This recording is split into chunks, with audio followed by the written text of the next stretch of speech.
Hi, I'm John Byrne with Poets and Quants. Welcome to our webinar with the founder and CEO of Accepted.com, Linda Abraham, who knows admissions consulting and the MBA landscape probably better than anybody because, Linda, you've been in this game for so long, right? Right. Almost as long as you. Not quite, Right, but almost. exactly. Yeah, I'm probably even more ancient since I created, this is my dubious distinction, the first MBA ranking back in 1988 for Business Week. Anyway, we're here today to talk about something that a lot of people are really interested in, which is, are you good enough to get into Harvard, Stanford, or Wharton? The holy trinity of MBA education. And it's more than just, are you good enough, but it's, should you apply? Do you have what it takes? If you can't get into one of those holy three schools, is an MBA from another institution just as good or even better in some cases? And which round should you apply to increase your chances of getting in? We're going to discuss all these topics, answer some of your questions. We'll have polls during our webinar. And Linda's going to be our advisor, our counselor, our guide through this journey. So Linda, let me just start off by asking this. Are there some people who should definitely not apply to Harvard, Stanford, and Wharton? Are there some? I think if your Gmat score is 100 points below average and your GPA is a full point below average, and you've probably pumped gas for the last 5 years in self-service stations, you should not apply to Harvard, Stanford, or Wharton. But that's a big leeway on the 100-point Gmat score. Right. You're being very generous with that one. I'm being very generous, yeah. I mean, I think that if you look at averages, okay, averages are averages because some people are accepted with stats below average. That's just the reality of numbers. So getting more serious than I was in my flippant initial response, if multiple stats are below average, and if they're a lot below average, then I think the applicant has to do some serious thinking. Can they change some of those numbers? It's not immutable. You can do things to change the numbers. Number one, you can retake the whatever test score it was. You can try the GRE instead of the GMAT, or the GMAT instead of the GRE. If you prepared with a course, maybe you can get a tutor this time. There are things you can do to change those numbers. If you have a problematic GPA, can you take classes now and earn A's in them and basically say, look, that doesn't really represent me, that old GPA. Today, I can do really well. So that's option number one. Option number two, so basically change your profile, improve your profile. Option number two is consider other schools, okay? If Harvard, Stanford, or Wharton, or all three are still your dream schools, yes, of course you can apply to them. But also be realistic and apply to some programs if you're serious about getting an MBA where you're more competitive. Exactly. So let's just go to the GMAT because that is often an obsession and it is a hurdle. And I guess the median GMAT at Harvard is what, 720? The median GMAT at Harvard is 731. Okay, 731. Oh, median or average? Sorry, that's the average, right. Okay. You're right, you're right. I'm sorry. Yeah. So the median is a little bit lower, but not a whole lot lower. Right. Mm-hmm. So let's say you're 50 points below. Right. You have a shot? Yes. Yeah. Yeah, we've had clients accepted with median, with a GMAT 50 points below that. Okay. And recently, I'm not talking 10 years ago. And we're not talking like people who played for the NFL or things like that. No. Or who danced in a ballet company in London or played the cello in the New York Philharmonic. We're not talking about people like that. Okay. No, I'm not talking about that. They did have they had done things that were impressive, but they hadn't climbed Mount Everest, swam the English Channel, or done anything like that. Now, if you're well under the average, let's go with it 50 points or 40 points or even 30 points below the average. Okay.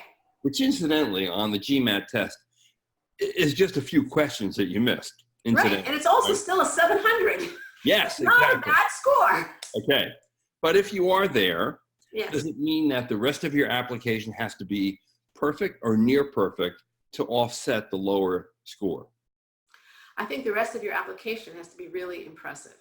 Okay. And you have to provide other evidence that you're not going to struggle academically. You also, we're talking about the total number, like it's divorced from its components, but the components are also important. So if you have a 700, because let's say you had a super high quant score, but there's going to be concern about your communication skills, that's actually, I think, much more of a red flag than a balanced 700, and vice versa. If your communication skills are great, your verbal was really high, but they're not sure you can add because of the quant score, then again, that's I think more of a red flag than a balanced 700. And the applicant has to provide counter evidence. Right. So Linda, we asked the people watching this webinar what their first choice is, and not surprisingly, Harvard is number one. 38% of our audience wants Harvard. Like 28%, 29% want Stanford, 22% want Wharton, and 25% say, you know, I'll take any of them. That's right. That makes sense. As you point out, your acceptance rate is 6%, Harvard's 11%, Wharton is like 18, 19, 20. It varies from year to year. Right. But essentially what we are saying here in these acceptance rates is that the vast majority of people who apply are turned down. And this is generally a self-selecting pool of candidates because many people look at the numbers and what it takes and they won't even bother to apply. So the people who do apply, I'd say the vast majority of them are certainly qualified to attend and do well. Would you agree? There are some that are very aspirational. Okay. Okay. But yes, and the schools themselves say that most of the people we reject are academically qualified or based on the numbers are qualified. So taking your 700 or even 680 example on the Gmat, those people probably still could do okay, especially if it's balanced in the actual coursework. But they have to show, if they have to, again, going back to your original question, they not only have to show that they have the academic ability, which is what the test scores and GPAs are basically showing, they have to show the kind of impact and qualities that these schools are looking for, and perhaps a little bit more persuasively and compellingly than somebody with higher stats. Right. Is what separates the candidate who gets into Harvard, Stanford, or Wharton from the rest of those who are in fact fully qualified to attend but don't get in? Okay, what I've seen, and that there's no stat that I can point to that would support this, okay, but just based on my 25 years of experience, I say that there's a lot of overlap between the schools. It's not a discrete division, and that's why you have people who are accepted to more than one of them. But I think that the following is what distinguishes them. For Harvard, it's leadership and impact, okay? So several years ago, I had a meeting with a Harvard professor, and in the course of the meeting, he asked me, what do you see as the common thread among your clients who've been accepted at Harvard? Frankly, I wasn't expecting the question, and I thought about it a minute, and I said, leadership and impact. And he smiled, and I said, what would you have answered to the same question? And he said, I smiled because I would have given the same answer to my own question. So to me, that has been very consistent at Harvard. For Stanford, while Stanford certainly values leadership and impact, and probably a little bit more since Kristen Moss joined the admissions office, I think the defining characteristic of Stanford applicants is an I care attitude combined with initiative. So they're the people who don't walk past problems. They're the people who don't walk past opportunities. They're the people who see a problem and want to solve it and act to solve it. They're the people who see an opportunity and seize it. They don't just kind of humdrum go about their life. And even the fact that they applied to Stanford, by the way, with its minuscule acceptance rate, says that they see an opportunity and they go for it. They're not put off by the acceptance rate. Wharton, I see, is a little bit different. Yes, it values leadership and impact, and it also values initiative. But the distinguishing quality for me for Wharton is breadth. Wharton offers an enormous enormous breadth of experience and, all kinds of specialized programs and opportunities. And I think it's looking for that in its applicants. So it's, a major and a minor that are not obviously connected. It's living in multiple countries. It's having, blue chip consulting or investment banking experience, and perhaps small business and entrepreneurial experience. It's this, multiple interests. It doesn't mean that you're all over the map or superficial. It means that you have breadth. Right, sure. Which of the three schools values high GMATs the most, do you think? I would probably say Wharton, but I kind of think the distinction isn't really important. Mm-hmm. Now, why would I say Wharton? I would say Wharton because it has, all right, so Harvard and Stanford, let's go back. Wharton and Stanford have the 732 average GMAT. Harvard has a 731 average GMAT. There's almost no difference there. The difference comes in their acceptance rates, right? So Stanford, I think it's 6%. Yes. Wharton, it's around 20%. Right. So in my mind, if Wharton is going to maintain that high average GMAT, it must be emphasizing the GMAT a little bit more. At the same time, these are, the difference in averages is minuscule. You need a high GMAT. You need to get the best GMAT you can. If you don't get that high GMAT, then go back to our previous question about who can get in without a high GMAT. Right, exactly. Let's say you take the GRE instead of the GMAT to apply to these three schools. Yeah. Does it change your odds of acceptance? I haven't seen any evidence of that. Have you? I mean, I haven't. We've had people get in with GREs, comparable GREs. There was a time when I thought that the GRE was a great way to get in kind of a back door, Mm-hmm. all right? The schools would be more likely to take a chance on you because the GRE wasn't factored in US News rankings, it wasn't published, it wasn't something that, let's say, alumni or donors or recruiters saw. I think that's changed. Obviously, US News is considering the GRE in its rankings, and schools are posting their average GREs. So it is, at this point, something that recruiters, donors, alumni, students, applicants all look at. So I'm kind of backing away from that. Right. Yep. And the GRE has certainly gained market share, and more Yes. people are applying and getting into these schools with GREs than ever before.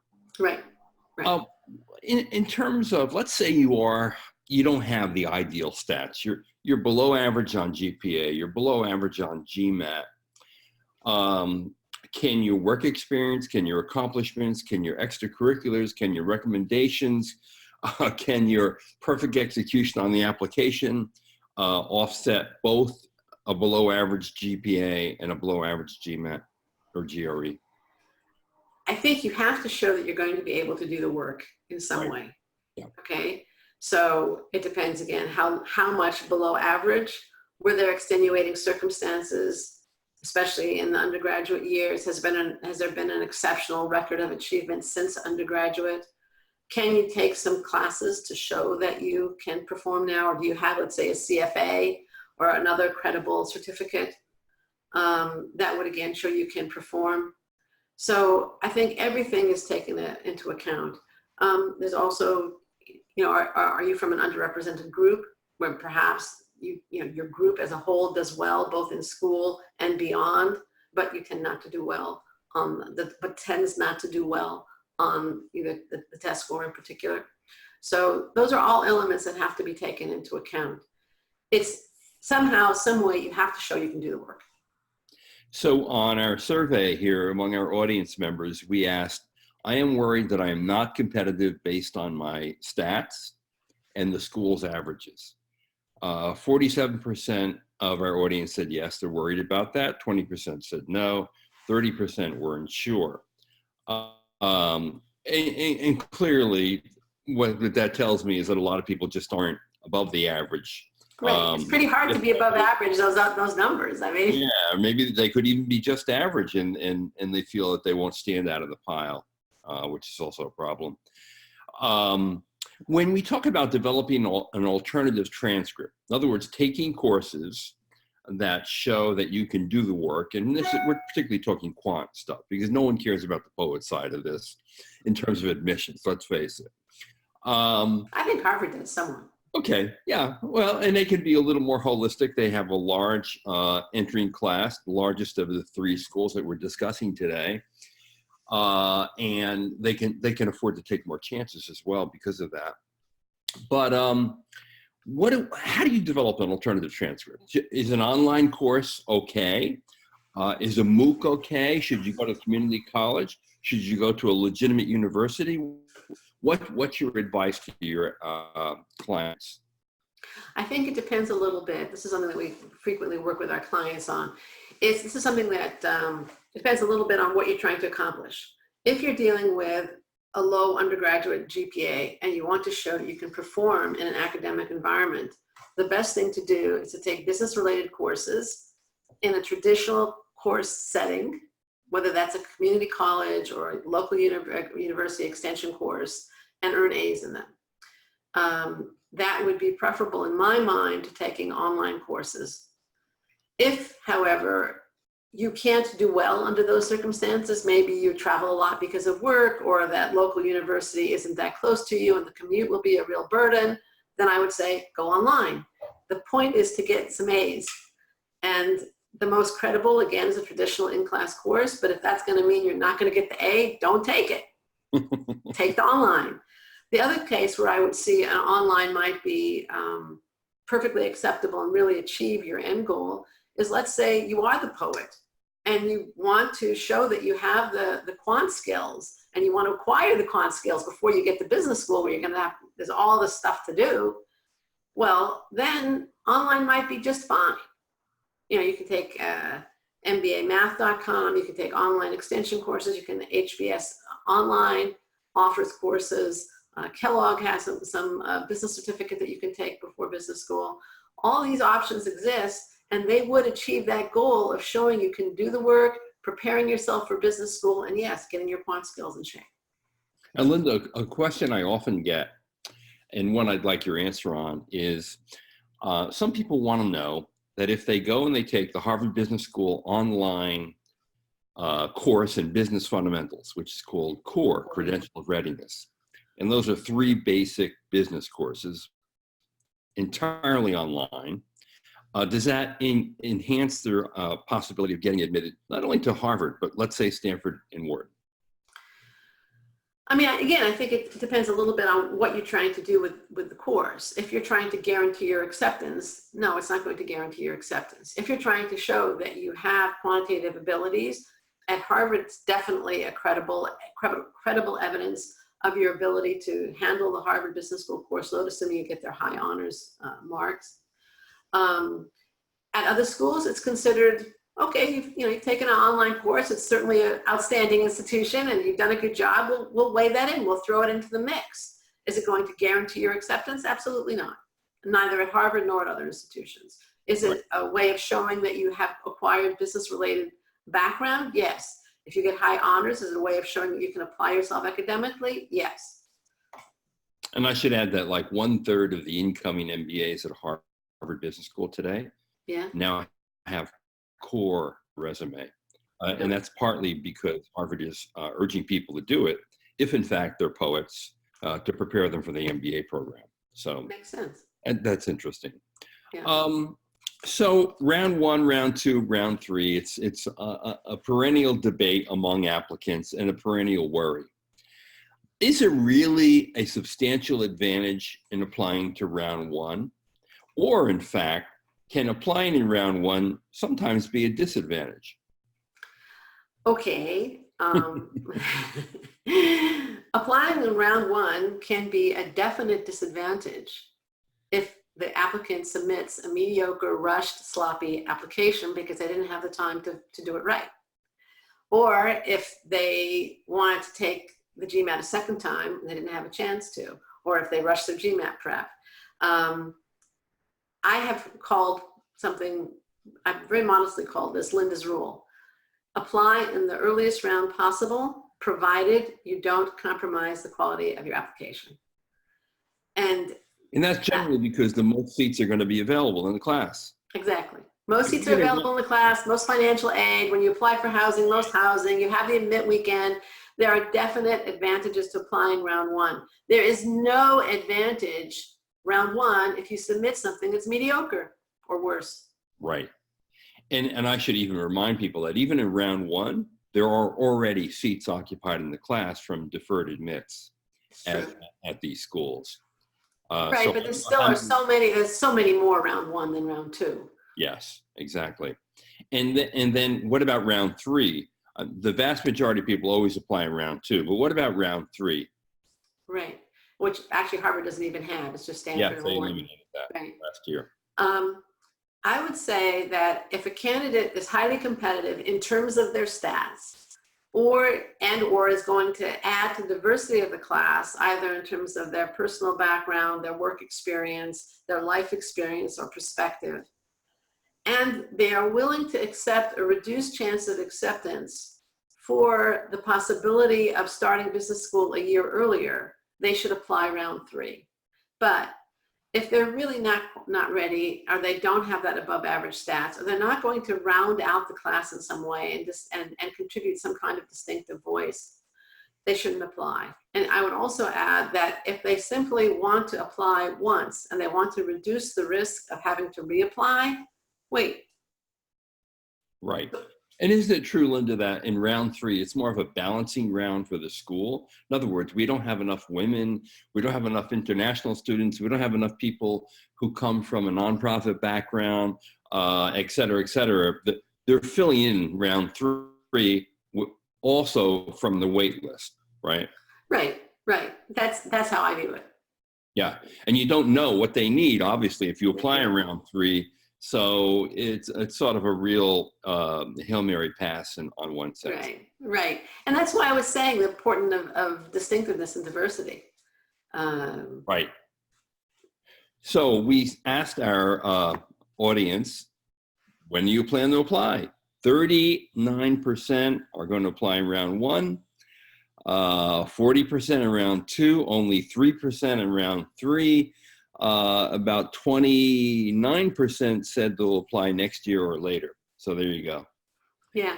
Okay, so Linda, let's say you really want to go to Harvard, Stanford, or Wharton. Right. But you just don't have what it takes. Is it worth applying to other schools? Now, there's a so-called M7, and that would include Columbia and Kellogg and Chicago. And I'm missing one. I can't, which one am I missing? MIT? Yes, thank you. Okay, so clearly those schools would easily help achieve one's career goals and dreams if you can't get into Harvard, Stanford, or Wharton, right? Right. But what about, let's dip lower. Let's talk about Tuck. Let's talk about Michigan. Let's talk about Berkeley. Let's talk about Yale. The next tier, in essence. The greater top 10, which has about 15 schools. Exactly. Is it still worth applying? You can't get into Harvard, Wharton, Stanford? Right. For most people, yes, but not all. Why? Because the MBA is a means to an end. And whether that end is entrepreneurship, working for McKinsey, Bain, and Boone, Booz, it's not Booz anymore, it's Strategy and Boston Consulting Group, whether it's Google, Amazon, for most people, this other tier can still help them achieve their goals. For many MBA applicants, it's a matter of getting a business education. Maybe they were in the sciences undergrad, or they have a STEM background. Maybe they were the poets that we've been talking about. They want to now get a business background. They can get that business background and an excellent business education at all the schools we've been talking about. So if somebody can't get to Harvard, Stanford, or Wharton, I would ask you, well, what would you do if those schools just didn't exist? Would you give up on getting the business education? Would you take certificates? I mean, then you have to look at alternatives. What is the cost of the alternatives? What is the benefits of the alternatives? And basically do a cost benefit analysis. But, it's going to depend on what are the reasons for the MBA? Can you achieve those ends with a means other than another business school or another MBA program? Can you achieve it as effectively?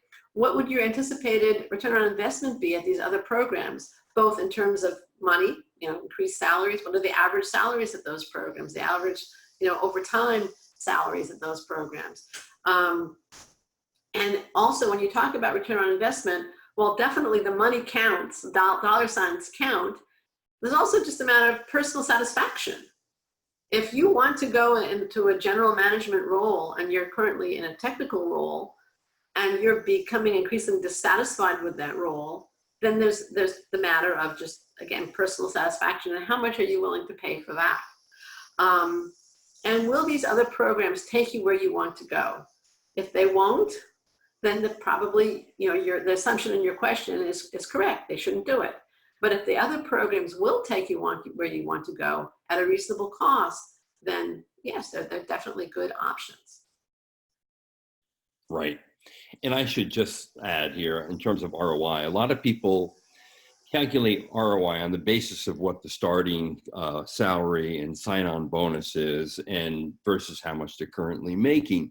And here's a little trick on that. Number one, a lot of these schools are very generous with scholarship aid, so you may not know what the actual cost of your MBA is going to be, number one, before you apply.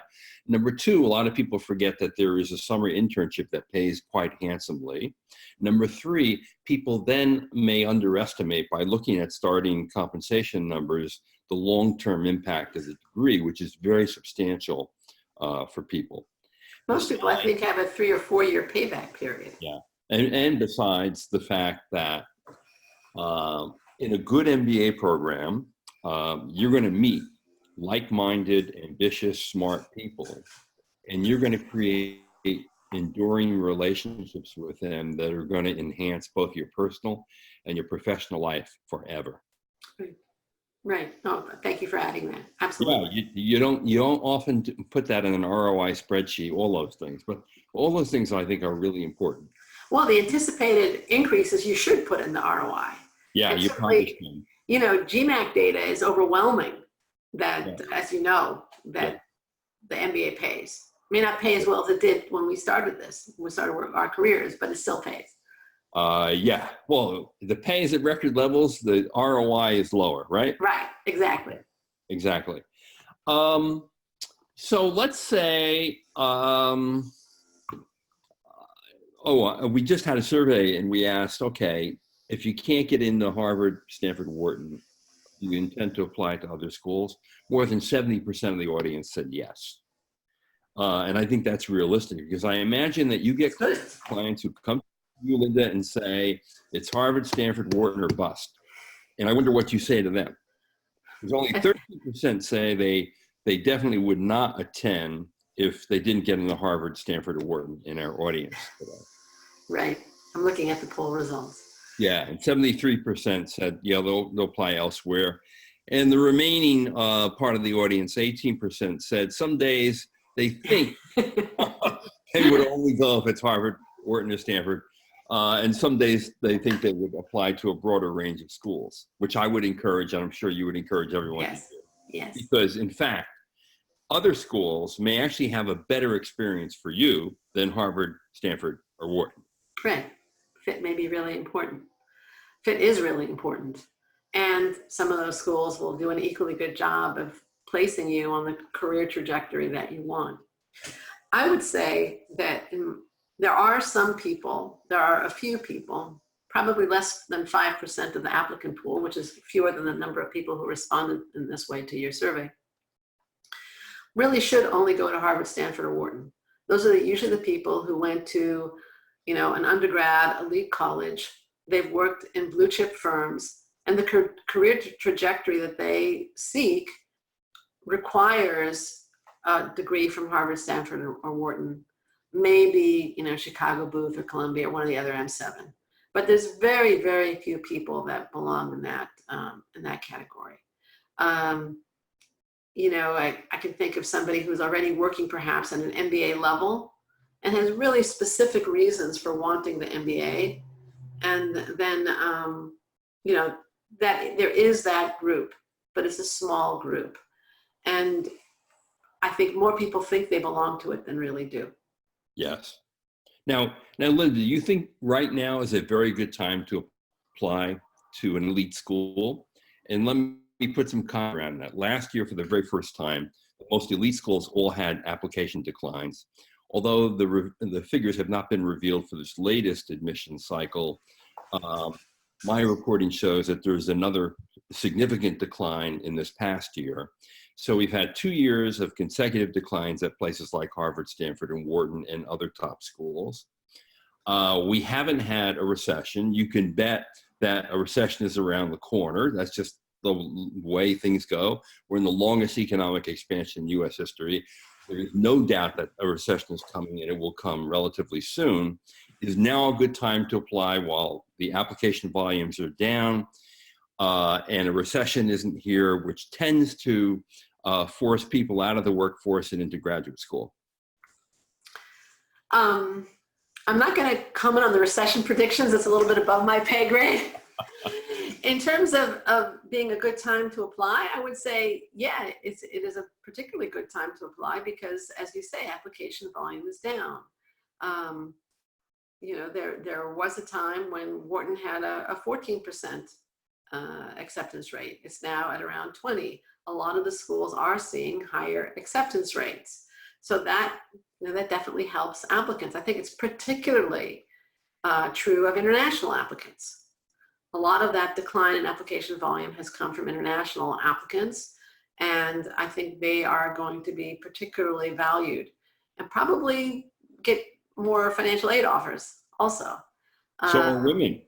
Right, absolutely. There's Absolutely. an Underrepresented aggressive minority. race to reach gender parity. Right. Only 1 or 2 schools have been able to do it. You know, all the schools want to do it, and scholarship money and the admission standards will be slightly different as a result. I think it's the mission standards for women have climbed. I think we're seeing less of a difference. We still see some, but there's less of a difference. And I think there is more scholarship money available for underrepresented minorities. Right. And on groups, not just minorities. It could Right. be, you know, nationalities. It could be gender, whatever. Now, we have the questions are rolling in, and I want to let everyone know that we're going to get to them very quickly now. Okay. So if in fact you have a question and would like to ask it, pose it. So let me just go to the first one. This is from someone who says, I missed the first few minutes. Did you share targets for GPA and Gmat? So while the person heard the average Gmat is 731, and you probably have a shot, depending on your other components of the application, even if you're 50 points below that at Harvard, what about GPA? What's the GPA range? Now, I know Harvard produces an average GPA, but they don't give you the range on their GPA as some other schools do. What do you think the range is at Harvard on the GPA? I don't have it memorized. I'm going to guess. Fall as low as 2.8? The full range? It probably could on a given year. I would think it could. Yeah, I would think it could. Because after all, Harvard has accepted people in recent years with a 545. Right. Now, believe me, you're walking on water. You're a quarterback in an NFL school or on a team to be able to get in, but there are exceptions. Yeah, there are exceptions, and that is where the holistic review of the application comes in, the whole concept of that. And that is also, by the way, where, you know, presenting yourself effectively via the application becomes absolutely critical. Yes. That's obviously something that we work with our applicants, but with our clients. But you know, if you're going to have a low GPA like the 2.8 that you mentioned, I think it's, you know, it's really important that you show exceptional achievement, and you don't only focus on that low GPA. Every so often we talk with an applicant who's so focused on the weakness in their application, it's almost like they forget to highlight the good stuff. So that's something really important. Try to provide alternative evidence of academic ability, both via coursework and a high test score, and provide context for the low GPA. What happened? If you're really so capable, what caused the poor grades, the dip in grades? Was it illness? Was it a family situation? Was it some, God knows what? Was it immaturity? Okay, so Linda, I'm going to hold you to what you said earlier, that if you have 50 points below the average, you still have a shot depending on the other components in your application. Right. But what about how much lower in points for a GPA would you still be in the game? So what the average GPA is, what, 3.6, 3.7? 3.6, 3.7, exactly. So if you get a 3.2, are you still in the game? You still have a chance, provided you have a competitive GMAT, great work experience, lots of leadership, impact, initiative, all those things I talked about earlier. You show fit, you have a goal that requires the degree, what the school can do. You really ace everything else. You execute, extremely, extremely well. And again, provide, we're talking now about the low GPA, the 3.2. I would say provide context. It's really, the schools will want to know what happened. Now, as it happened, and Linda, is it okay to say, hey, I didn't take school seriously back then, and I really regret it today? It is, if you can show that you're going to apply yourself now. Okay, so right, what does that mean? Maybe you took the CFA. The CFA is really hard, and obviously, don't take the CFA if you have nothing to do with with finance. I'm just throwing that out. Right. If you take a series of courses and you do very well in them, you have to provide some evidence you're going to apply yourself. As it happens, just this week, I've talked to several people who blew off their undergraduate years, or at least some of them. And in each case, the person said, but I was very active. I was starting a business, or I was doing whatever they were doing. They were very active in something. I were involved in music or sports, or, top college sports or something like that. I said, okay, fine, that's great. They're gonna lap that up. But you have to provide some evidence that you're not gonna do the same thing again in grad school, because the schools want to know that their students are going to be engaged. Fair enough. Here's another question. How many times can I take the GMAT, and will the school know how many times I've taken it? That depends a little bit on whether you cancel the scores or not. Right. I think the GMAT doesn't let you take more than once a month, if I recall, but you can cancel the scores. And if you cancel the scores, the schools won't know that you took it. But it's not a bad idea, unless you score really poorly, for the school to know that you've taken the test multiple times, because it just shows how bad you want it, isn't it? I've talked to my staff about that, and specifically the ones who are former admissions directors. Now, when I talk to current admissions directors, they say, we want to see that you tried more than once. When I talk to the former admissions directors, they say, you know what? Cancel the bad scores. Right. Wow. Really? So yes, you get some brownie points for effort, but there might also be a little bit of which is a real ability. Now again, if you're talking about a 710 versus a 740, the 710 is still somebody who can do well in business school, and then they're very happy to take the 740 because that reflects better on them when they do their class average and all that. But if you really, really bomb it, I would cancel. Okay, let's say I'm going to give you a theoretical. Okay. Let's say I've taken the GMAT 3 times. My first time was 680. My second time was 700. My third time was 720. Mm-hmm. I think it's perfectly okay for a business school to see those scores in my. Yeah, I don't think there's anything problem with that. I don't have any problem with that. But if you have a 620 and a 720, I'd rather not show the 620. Right. Now, I'm going to deal with your own experience and your own clients over the years. Okay. Which client took the GMAT the most times, and how many times was that? Oh. I'm going to bet it was 10 to 12 times. I don't remember anybody taking it 10 to 12 times. I really don't. Okay. Okay. What do you remember? But I would definitely have, 3 to 5. Yeah. I'm sure. I don't remember anybody 10 to 12, and certainly they wouldn't have done that on my recommendation, because I would never have recommended it. There are people who do that. Yeah.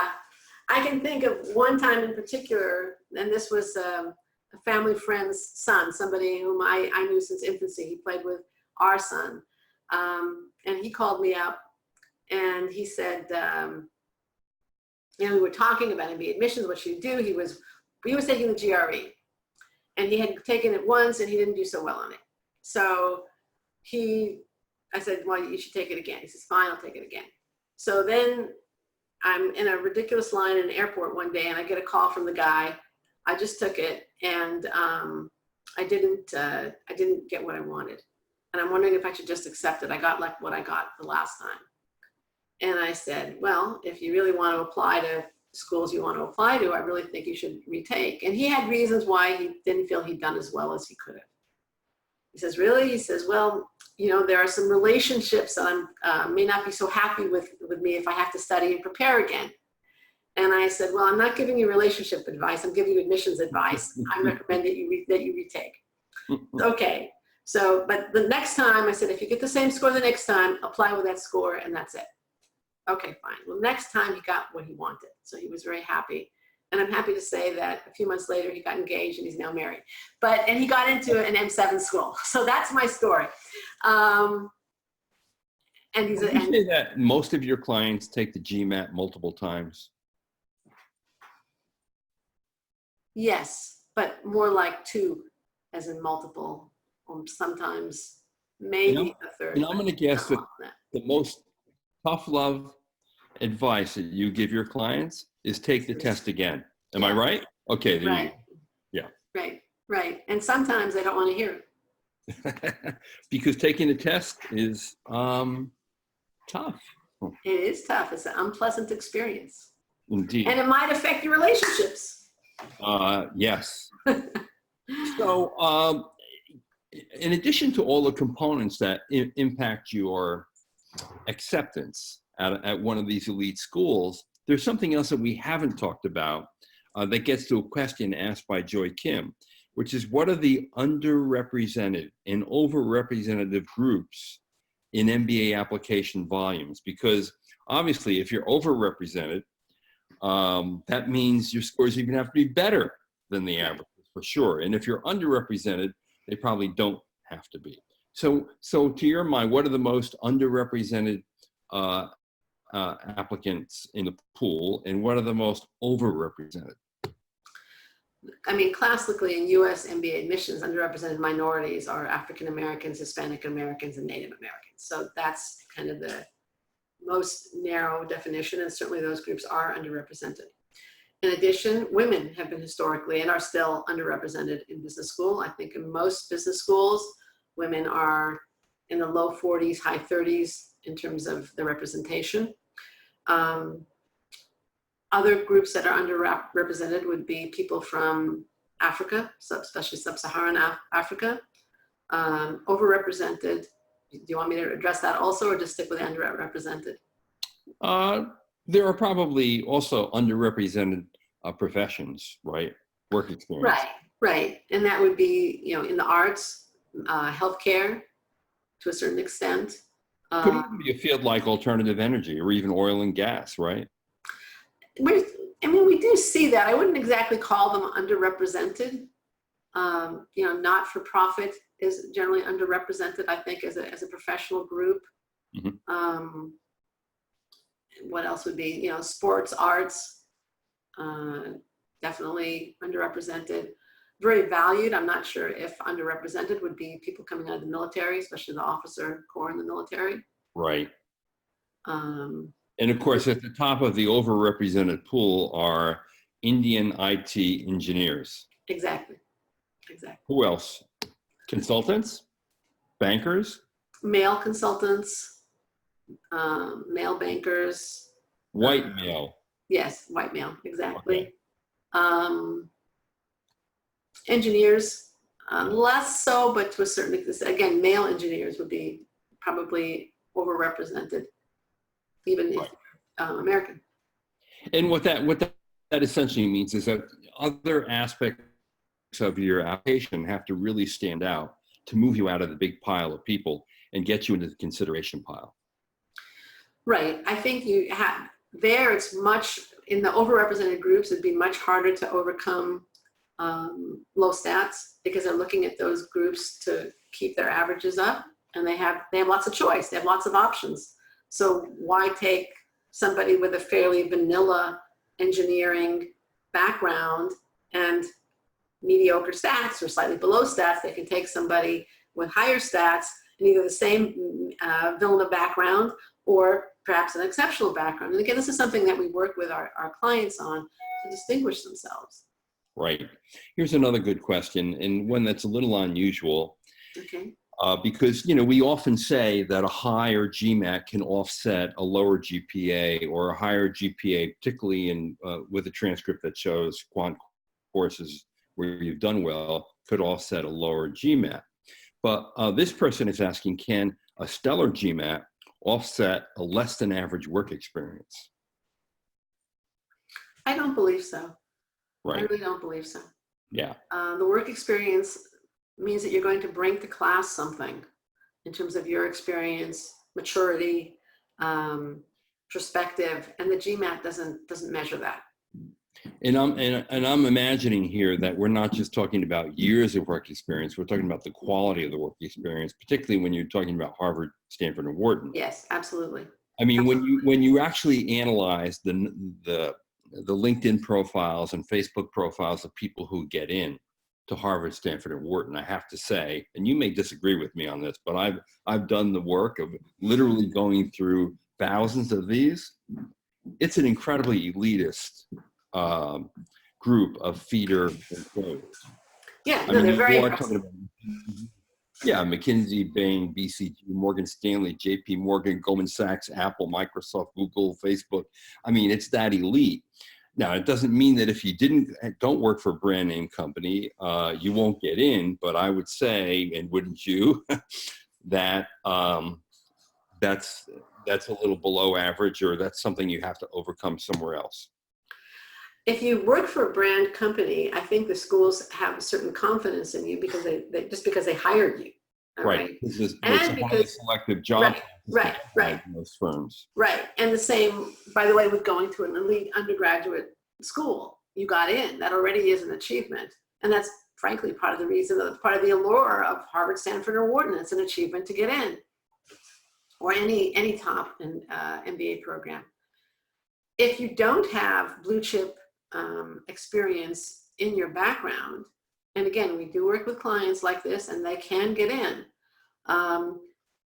then I think it's really, really important that you show that you have had quality work experience with real impact, that you made a difference. That's right. Then it's, you know, you have more of an educational challenge in terms of your abilities than if you worked at Facebook or Google or McKinsey. Right. Or Goldman, for that matter. So here's another question. I think it's a pretty good one. And this is They're all good ones. To people who want to apply to Harvard, Stanford, or Wharton straight out of undergrad without work experience. And the question is, are the admission standards actually higher for someone without work experience applying direct or not? Do they want to apply to one of the deferred admissions programs? I'm assuming that because the chances of getting in straight are pretty low. Right. Harvard is non-existent. Right.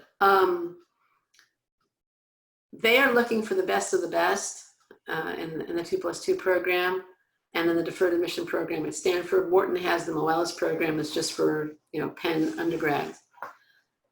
I think you can't show impact on the job at that point, though you could hopefully have some good internships. You can't show impact on campus. I think it's really important that you have the stats, that you have the grades, and you have the test score.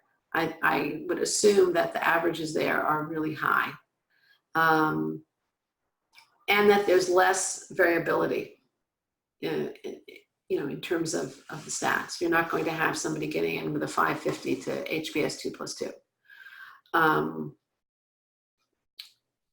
Because the school law, we can always, there's no reason for the school to guarantee you that spot. You can always get your, improve your profile and reapply 4 or 5 years later. Right. Here's a good question from someone who recently graduated from college with a degree in the biological sciences. The person is interested in healthcare and biotech development, although most of their experience has been in the sciences, and their current work is in clinical outcomes research. So the question is, how can they best prepare for business school outside of doing better on the Gmat or adding quant skills, which they don't really need to add. If you have a science background, your quant skills will be assumed unless all you got were D's and C's in your quant courses. So you're good there. Does the person indicate if they have a good GPA, good grades? Do they say that? They don't, but I'm assuming that the person does based on the question that I think. Yeah, I think this is an ideal person to apply for an MBA, frankly. Right. Okay. Yeah, no, I would agree. In terms of preparing yourself better, I would say try and assume leadership roles, if not on the job, then off the job, in community service or a volunteer capacity or sports league, or whatever your interests are. Try and assume a role where you are responsible for an outcome, whether it's an event, whether it's a financial outcome. That's the kind of leadership and managerial qualities that the schools are going to be looking for. In other words, not a non-purely technical role. We have a question from Marco, and this is similar to the question about feeder employers. It's about feeder colleges. Okay. So is there less of a chance of getting accepted to Harvard, Stanford, or Wharton if you're a graduate of a public 4-year undergraduate university?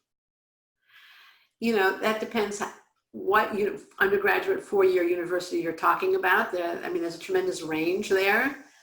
Sure, if you're from Berkeley, UCLA, Michigan, UNC, Chapel Hill, Texas, Austin, UVA, you're fine, right?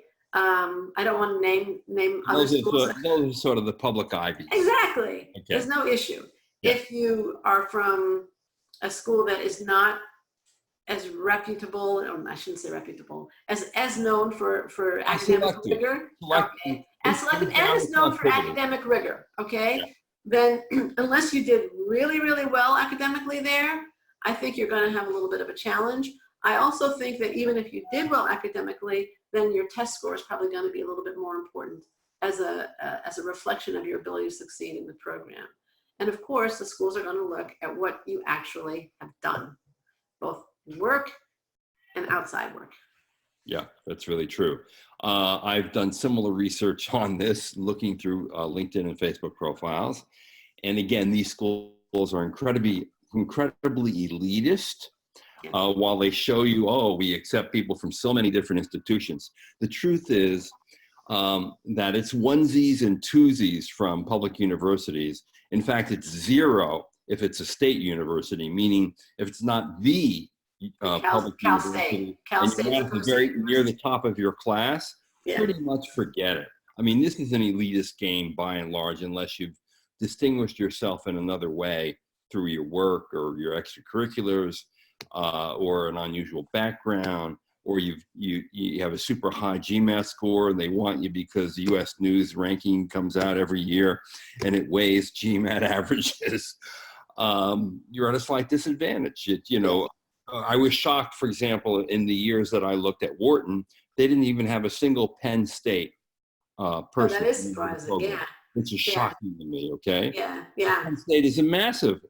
It's huge. So you got to know that there are Penns in their applicant pool, not a single one, okay? Wow. Now, I'm sure occasionally there are, but it shocked me that there were none in the year that I really took a close examination of this. So it does matter, but again, what Linda has said over and over again is true.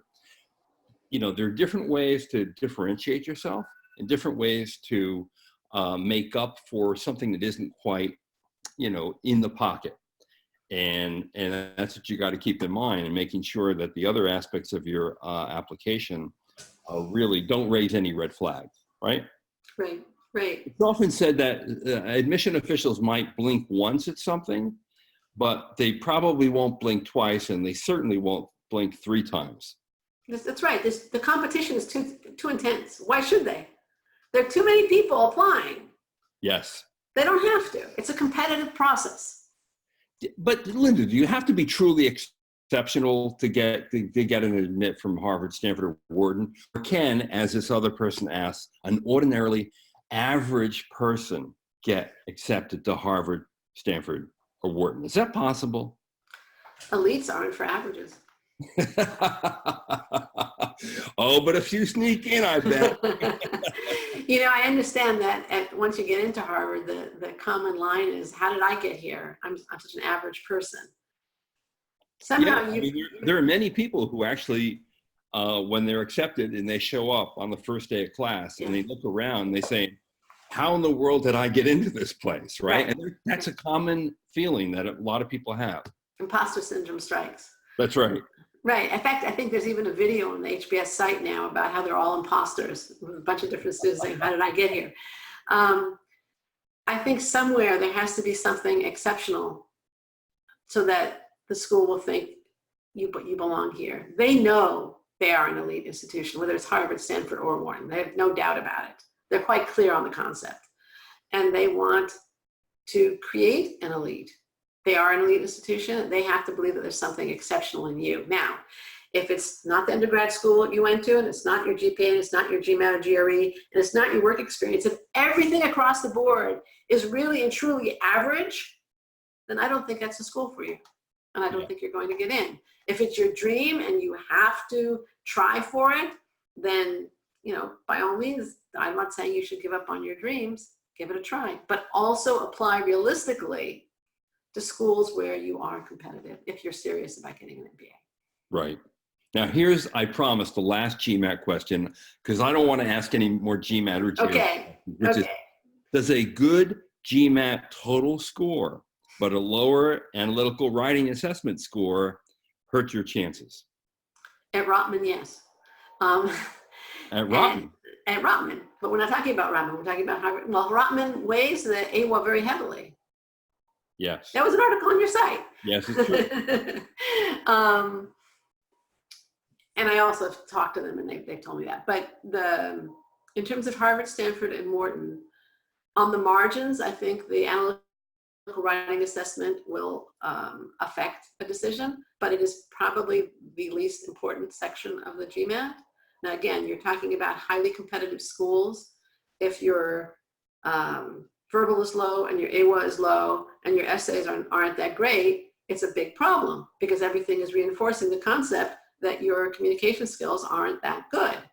But if everything else is good, and maybe you had a work experience that required good communication skills and you did well on work, and the AWA was a little low, then I don't think it's gonna be a big deal. Right. Here's a question from Garrett. If you were a successful and involved student athlete, how does admissions evaluate that experience? Successful and involved athletes, we've worked with several, and they basically managed, they might have had a manager if they were really, really successful, but they were managing their own small business, and that was their career. And if they did it successfully, then that's definitely valued experience. In addition, successful athletes usually have wonderful teamwork skills, depending upon the sport that they were involved in. And they also, depending upon their role, could have leadership skills. They certainly have tons of self-discipline and time management skills. So all those qualities are things that business schools value. The other thing that an athlete needs is a goal that requires an MBA. But being a successful athlete is, and obviously they need a good GMAT score and all the other things we've been talking about, but we don't want to talk about the GMAT anymore. So if they have all those things, being a successful athlete is something that schools will definitely be interested in. Would you believe our time has run out? But I want to get in one military question because I know there's a good number of military applicants out there, and this is from Wade. He says, what are the specific challenges for military members trying to apply to these schools? What can we do to improve our application outside of high test scores and demonstrated leadership? Demonstrated leadership is critical. I don't know why you'd want to, why you'd want to say outside of that. That is probably well, demonstrated leadership is one of Stanford's stated criteria. The habit of leadership is one of Harvard's stated criteria. So you don't want to say outside of leadership. You have that, and you need to Leverage it. Leverage it, exactly, use it. I think that the biggest challenge, well, I think there are almost two challenges for military. One is they need to focus on their leadership, but in terms of the human quality, the human element, working with the soldiers under them, or the logistical challenges that they face, the responsibilities they held. They've usually handled responsibilities on a magnitude that people their age don't even dream of. Right. And I think that needs to be, as you say, leveraged and used in the application. The other thing that sometimes military applicants deal with, and they need to translate their military experience into that kind of language. The other thing I think, and this is sad, is they almost apologize for their military experience. And I think that is really, really sad. You know, we owe them a debt of gratitude, and they don't have to apologize for anything. Absolutely not. And many schools aim to have, you know, a significant percentage of their students with military backgrounds, because those students tend to be, frankly, more mature. They've seen a lot of things that other students have not. And as you know, they often have leadership experience far beyond the average student, no doubt about it. Right. I can think of one time, this was years ago, where we had somebody, he had been in the Israeli military. I think he was a medic, and the ship he was on was shelled, and there were serious injuries. And he talked about triaging the soldiers, and the consultant who worked with him, you know, in feedback, wrote me, he said, you know, this is so different from managing an event in school, or, you know, how can you compare the responsibility? That's really true. Well, Linda, thank you so much for all your advice and help and smarts. That was Linda Abraham, the founder and the CEO of Accepted.com.